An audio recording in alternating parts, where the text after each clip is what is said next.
Hey everyone, this story hits close to home. It actually happened in Australia.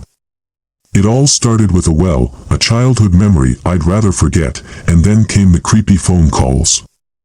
Someone's trying to expose a dark secret, and I'm not sure what's real anymore. Can I find the truth before it buries me, or will the well's whispers claim me for good? Stay tuned till end and subscribe. Let's start. My name is Alex, and the phone in my hand buzzed with a name that sent chills down my spine, Alex. But that was impossible. I live alone in a tiny, sun-bleached apartment on the outskirts of Perth, Australia. I am introverted by nature. My social life consisted of waving to the grumpy old lady downstairs and the occasional awkward chat with work colleagues. The ringing wouldn't stop.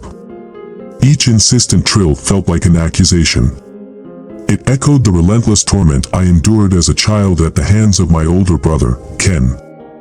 Memories of him, his cruel laughter, the suffocating weight of his hand over my mouth, resurfaced like a rancid tide. Ken. He used to relish in fear. He'd drag me to the abandoned well on the edge of town, dangle me precariously over the gaping hole, and whisper dark threats. My pleas for help had fallen on deaf ears. My parents, blinded by his charming facade, dismissed my claims as childish exaggeration. One day, the unthinkable happened. As Ken leaned in, relishing my terror, a shove meant for me sent him tumbling backwards. A sickening thud, a choked scream, then silence. Ken was gone, swallowed by the darkness of the well. The weight of guilt had clung to me ever since. Was it an accident, or a desperate act of self-defense? The phone vibrated with renewed urgency. I reached out, a tremor running through my arm. My voice, a rasp, answered. Hello. Static filled the line, then a chilling whisper. Remember the well, Alex? My breath hitched. The voice, though distorted, held a familiar cadence, like the echo of a long-lost nightmare. My mind conjured up images of Ken's twisted smile, the glint of malice in his eyes. Who is this? My voice was barely a squeak. Don't play dumb, Alex. We both know, the voice taunted. Panic clawed at my throat. Was this some cruel prank, a manifestation of my deepest fear? But a part of me, a festering doubt, whispered otherwise. Could Ken be alive? Was he seeking revenge for a crime I never admitted? Suddenly, the call ended. The silence in my apartment felt deafening. I clutched the phone, heart hammering against my ribs. Sleep was a distant prospect. Every creak of the floorboard, every sigh of the wind, sent shivers down my spine. The next morning, driven by a morbid curiosity, I ventured to the abandoned well. It was boarded shut, a stark reminder of the past I tried to bury. Yet, the memory of the phone call, that voice, lingered. As I turned to leave, a glint of metal caught my eye. Half buried in the dirt, a worn silver locket. It felt strangely warm in my hand. Inside, a faded picture stared back, two grinning boys, arms slung around each other. One, with bright eyes full of mischief, was a younger version of myself. The other, with a hint of a cruel smile, was Ken. A cold sweat prickled my skin. The locket explained nothing, yet its presence felt ominous. Was it a sign, a morbid joke from beyond the grave? Or was someone playing a twisted game, reawakening the guilt that threatened to consume me? As the sun dipped below the horizon, casting long shadows across the desolate landscape, the phone buzzed again. The same name on the screen, Alex. The phone continued its insistent buzzing, each vibration echoing my racing pulse. My hand hovered over the screen, the answer caught in a silent tug-of-war between curiosity and terror. Every fiber of my being pleaded with me to ignore the call, to let the past remain buried in the well along with the chilling memory of the voice. But another, more insidious thought wormed its way into my mind. What if this was my chance to finally confront the demons that had haunted me for so long? What if answering the call, instead of perpetuating silence, was the only way to find closure, or perhaps, even uncover the truth? With a shaky hand, I pressed the answer button. The static cleared. replaced by the same distorted voice, but this time with a hint of amusement. "So, you decided to answer after all, brother dearest," it crooned. The words sent a fresh wave of chills down my spine. Brother. It knew. It remembered. Who is this? My voice, though quivering, held a tinge of defiance. "Don't you recognize your own flesh and blood, Alex?" the voice cackled. "It's me, Ken," my mind reeled. How was this possible? Ken was dead. I'd seen him fall, heard the sickening thud. Yet, here he was, speaking through the phone, his voice brimming with a malevolent glee. "You think you buried me in the well, little brother," the voice continued, a low growl creeping into its tone. "But you only buried my body. The darkness, the fear, that stayed with me. And now, I'm back to claim what's rightfully mine." The world narrowed around me, the air thick with an unseen menace. The implication hung heavy. Ken wasn't here to seek revenge. He was here to reclaim control, to reassert the power he wielded over me in life. "What do you want?" I rasped, the words feeling foreign on my tongue. A chilling chuckle filled the phone.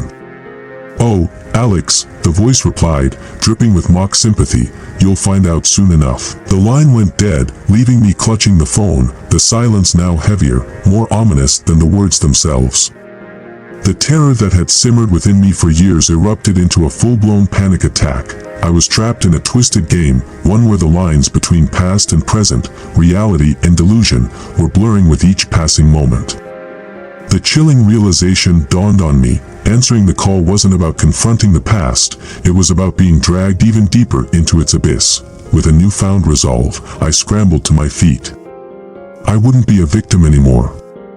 I wouldn't let the voice, whether real or a figment of my tortured mind, control me. Grabbing the car keys, I sprinted towards the door, a single thought echoing in my head: escape. I had to get away, to disappear, to find some way to outrun the chilling promise of the voice on the phone, its words echoing in the stillness of the night. "You'll find out soon enough." I tore through the night, the headlights slicing through the darkness like a desperate plea for answers. Every rustle of leaves, every flicker of streetlight, sent chills down my spine. The phone call, Ken's voice, it felt like a possession, burrowing deep into my subconscious. Hours bled into an inky black morning. I ended up in a deserted coastal town, the wind whipping at my face, the salty spray clinging to my skin.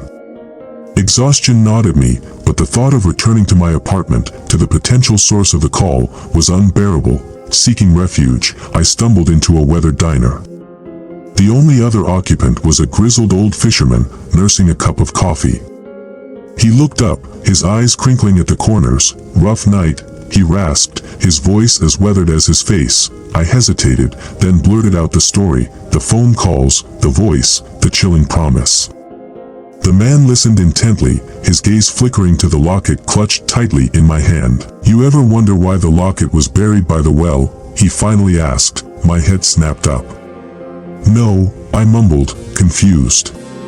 "What does it mean?" A flicker of sadness crossed his face. "Sometimes, young fella," he said, his voice dropping to a low murmur, "secrets are best left buried. Not just in the ground, but in the depths of your mind." His words felt cryptic, offering no concrete answers but planting a seed of doubt. Was the voice real? Was it all just a manifestation of guilt and fear? Suddenly, a wave of nausea washed over me. I felt a faint ringing in my ears, the world spinning around me. The fisherman rushed to my side, concern etched on his face. "It's okay," I slurred. My vision blurring. "Just need some," my sentence died on my lips as darkness enveloped me. I woke up in a hospital bed, the sterile scent of disinfectant filling my nostrils. A doctor stood beside me, his face etched with concern. "Food poisoning," he explained. "You were lucky someone found you." Lucky? I wasn't sure. The events felt like a fever dream, yet the chilling words of the voice still echoed in my mind. Had it all been in my head? Or was there still a threat lurking, waiting to claim what it believed was rightfully theirs? I looked down at the bedside table. The locket lay there, seemingly innocuous. But a new detail sent another wave of chills down my spine. The picture had changed. The younger version of me was missing, replaced by a blank space. As I left the hospital, the sun beat down mercilessly, casting the world in an unsettling glare. The phone remained silent, offering no further explanation. But in the silence, a new question gnawed at me, in my attempt to escape the past. The sun beat down like a merciless hammer, blurring the lines between reality and the gnawing unease within. The phone remained silent, a taunting reminder of the chilling encounter that could be a figment of my tortured mind or a harbinger of something far more sinister. Days bled into weeks, the unanswered questions festering like a wound. I returned to my apartment, the silence deafening. The locket lay untouched on the kitchen counter, the blank space glaring accusingly. I couldn't bring myself to throw it away, yet its presence felt increasingly suffocating. One night, a familiar buzzing jolted me awake. My heart hammered against my ribs as I stared at the screen. No name, just a number, the digits shifting like phantoms. Hesitantly, I answered. Static filled the line, then a voice, different from before, yet unmistakably laced with the same chilling malice. "Greetings, Alexander," it rasped. "You thought you could run, didn't you? But the past always finds a way back." Panic clawed at my throat. I didn't recognize the voice, but the fear it evoked was as familiar as my own reflection. "Who are you?" I forced the words out, my voice barely above a whisper. A throaty chuckle echoed through the receiver. "Someone who knows your story better than you do, someone who remembers the well." My breath hitched. "What do you want? Let's just say," the voice slithered. "The game has just begun." The line went dead, plunging me back into the suffocating silence. This time, the silence was different. It felt heavy, pregnant with an unseen threat. It wasn't just about me anymore. This voice, this entity, knew about the well, about the past I desperately tried to bury. Was it Ken, somehow brought back from the dead? Or something far more malevolent, feeding on my deepest fears? The answer remained shrouded in the darkness, leaving me with a chilling certainty. Escaping the past was no longer an option. The game had begun, and I was the unwilling pawn, forced to navigate a twisted landscape of fear and uncertainty, with unseen players pulling the strings. As I clutched the locket, the blank space burning a hole in my reality, a single thought echoed in the desolate silence of the night: who was playing the game, and who would ultimately claim victory? The ending remained open, a chilling reminder that the true terror often lies not in the answers, but in the ever-present questions and the darkness that lurks within. As the final words echoed in the silence, a surge of determination replaced fear. This wasn't a passive game I was trapped in. I would fight back. I would uncover the truth. The days that followed were a whirlwind of action. I delved into old records, piecing together the fragmented history of the well and its surrounding area. Local folklore whispered of a malevolent spirit haunting the well, seeking vengeance for a forgotten wrong. Through meticulous research, I discovered a hidden connection between the well and a long-abandoned asylum that stood eerily close. The records revealed a case from the past: a young boy inexplicably vanished, with rumors of foul play swirling around the institution. Driven by an unyielding conviction, I ventured into the derelict asylum. Dust motes danced in the pale sunlight filtering through broken windows, while the air hung thick with the stench of decay and despair. It was in the basement, amidst the cobwebs and shattered remains of medical equipment, that I found it, a hidden chamber. Inside, scribbled on the wall in faded red paint, was a chilling message: "They took me. They took them all." Beside it, a single name was etched, the name of the boy who vanished years ago. The realization struck me like a bolt of lightning. The voice on the phone, the whispers of the past, these weren't about me or Ken. They were cries for help from the forgotten victims of the asylum, their voices echoing through the years, seeking justice, seeking peace. Tears welled up in my eyes, a mixture of relief and sorrow. It wasn't a complete victory, not by a long shot. The horrors of the past couldn't be erased, but they could be acknowledged, brought to light for the first time. Returning to the well, I stood at the edge, no longer overcome by fear. In a quiet voice, I spoke the names of the victims, one by one, laying their stories to rest. As the sun dipped below the horizon, painting the sky in hues of orange and red. A strange sense of calm settled over me. The phone in my pocket remained silent. Perhaps the game was truly over, the voices finally at peace. Or perhaps they were waiting. Waiting for others to listen, to remember, to ensure such horrors never return. The ending remained open, not with closure, but with a sense of hope. The hope that the truth, however unsettling, could set the past free, allowing both the living and the forgotten to finally find peace.